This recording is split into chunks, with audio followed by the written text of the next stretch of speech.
Trump is not really an alliance person. I don't think he trusts alliances. He sees everything as very transactional. He wants to sort of get the money in the bank for the costs that the US has. Do you think that the war in Ukraine could actually cost Trump this election? I think that's unlikely. I mean, it's not an enormous factor in the domestic politics of the United States. I mean, I think it's more likely to have a bigger impact on a possible Trump administration because, of course, it's central to the interests of its European allies and of Ukraine itself, and will be at the heart of what a Trump administration would develop in terms of its Russia policy. So I think if there was to be a vote in Europe, of course, Trump would lose quite a lot of votes on this issue. Well, and probably on other issues too. But in the US domestic context, it's a fairly narrow, I think, group of interests who are particularly concerned about that question. And what do you think that those relationships with European allies look like under a Trump administration? I mean, this is the $10 million question. I think there's been an enormous amount of speculation ahead of the US elections about the impact of a potential Trump return to power. And the central concern, of course, is that he would do some of the things that he looked like he was about to do during his last administration. And the biggest concern is that he would withdraw the US from NATO, perhaps take a much harder line on the European Union, particularly in the area of trade and the economic issues. And so that the impact on the European order, which is really supported by those two key institutions, could be dramatic. But I think the short answer is that we don't really know what he's going to do. And that unpredictability is another factor, of course, that is feeding into people's concerns, is that the US commitment has not just been about membership, but behind that has been the idea that the US is the trusted power. That for 75 years, the US has been prepared to stand behind European countries if there was to be a war. And people just don't know whether that's true or not anymore, I think, if Trump comes back. So even if he keeps the United States within NATO, there would be a lot of concern that if there was to be a crisis, would Trump really actually commit to defending European countries? And that uncertainty, of course, is causing a lot of alarm about whether countries now have to look beyond the United States and try and do things together or on their own. Do you think it's likely that, rather than actually just leave NATO, he could just let it go dormant? I mean, my own analysis, I think, is that may be the more likely scenario. And of course, I think people have been trying to sort of interpret what the Trump administration would look like. I say, I think he has a variety. He has a bit of a track record. We know what that is. He doesn't really like Europe because he feels that it's been free riding, hasn't been paying enough. They need to pay up because the US has been bankrolling European security. I think he feels that. But even if they do pay up, he's not really committed necessarily to the idea of Europe as a collective to defend Europe. So because of that, I think there's going to be some counter pressure, though, and this will depend a lot on who he now appoints if he is to win the election as his key advisors. Again, a lot of names have been floated in the last few months of various hues, and I think even if we don't have a sort of a Trumpist person, there is nonetheless pressure now on the US to look beyond Europe. And this is going to be true, I think, if Harris wins, that actually it's not just simply a question of the United States staying in Europe with Harris or leaving with Trump. There's going to be something in between whoever comes to power. And that is going to be about the US gradually withdrawing a lot of its military force from Europe and the Europeans having to step up.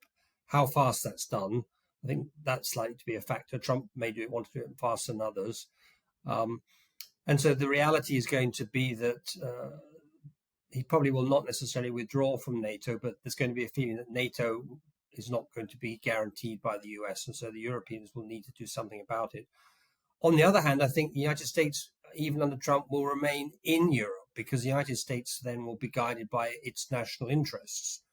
And national interests suggest that Russia and Russian nuclear forces, which are predominantly in the Arctic, will be a threat to the American homeland. So the United States will want to be, I think, opposing Russia and say the North Atlantic in the Arctic.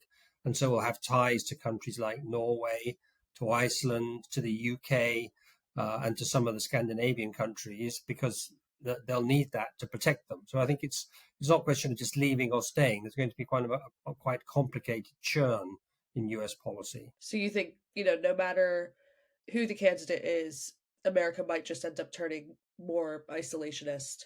I think there's a number of strands in US foreign policy debates at the moment. One of them is an isolationism, and you can see that in the public opinion surveys that have come out, that there's a growing questioning, particularly on the Republican voters, as to why the US is paying so much for all of these alliances around the world. But there's another, I would say, even more influential strand, which is a sort of Asia first thinking. And that is the thinking that the US actually can't withdraw. It is a global power. It has global interests. But those global interests are predominantly in the Indo-Pacific region. And it's really about opposing China, a growing aggressive China with a very large military, with enormous budget.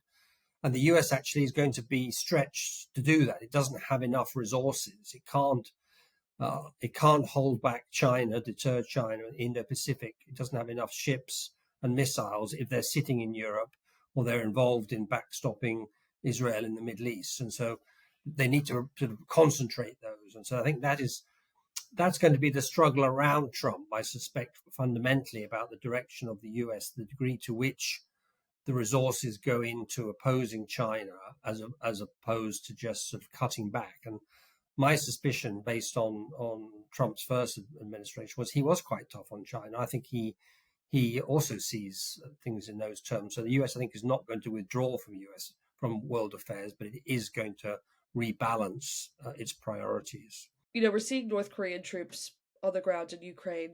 In South Korea, they're supplying the Ukrainians. Do you think that we're going to see a full-blown global conflict as, more players get involved in this?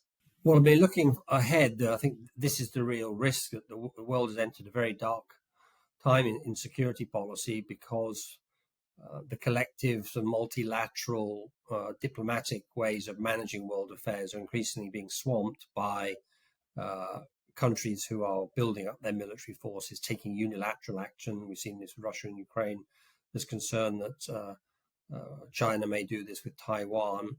And they are starting to work together more closely with the North Koreans, who are now deployed in Russia and may well be fighting Ukraine already, or certainly quite soon, shows that there's an interlinkage happening. Russia is getting a lot of its weaponry from Iran, so it's bringing in those kind of drones it's been using against Ukraine, but also it's transferring technology to North Korea and to Iran.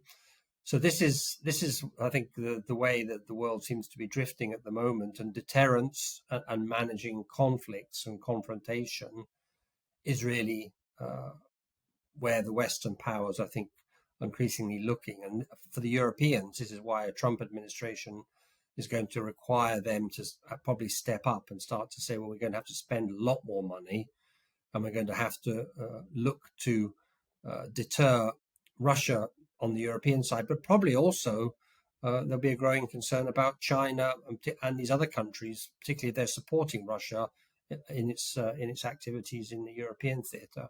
So if we're seeing kind of this global interlinked conflict erupting, who do you think is the best person to handle that? Because on the one side, we have a man who is, quite unpredictable.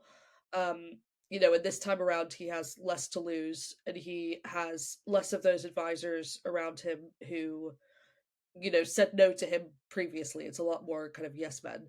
But on the other side, we don't really know much about what Kamala Harris would do in terms of foreign policy. She's very, she's experienced as a domestic leader, but we haven't seen what she would do on the world stage. I mean, who do you think is the best option?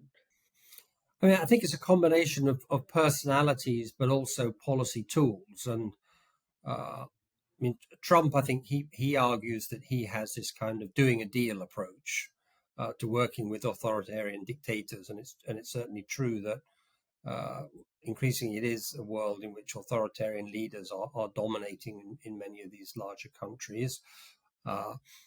And that under the first Trump administration, there were no major wars. But I think probably what's happened subsequently is the world has changed.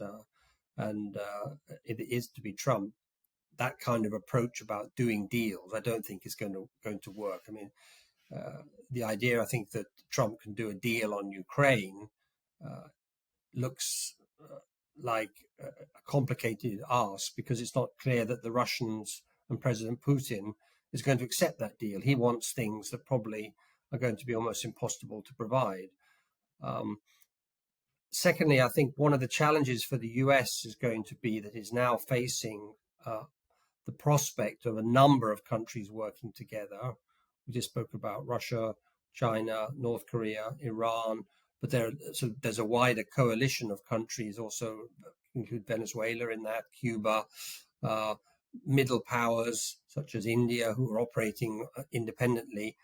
So without the support of the alliance system, which has really been actually vital to US power, it's not just that US has been the largest military power and largest economic power, but it's built very effective alliances in Europe, but also in the Indo-Pacific. I mean, we shouldn't forget that there is an alliance system. Australia, South Korea, Japan, the Philippines, and the Biden administration have been working very hard on the Indo-Pacific to create a new alliance system to contain China.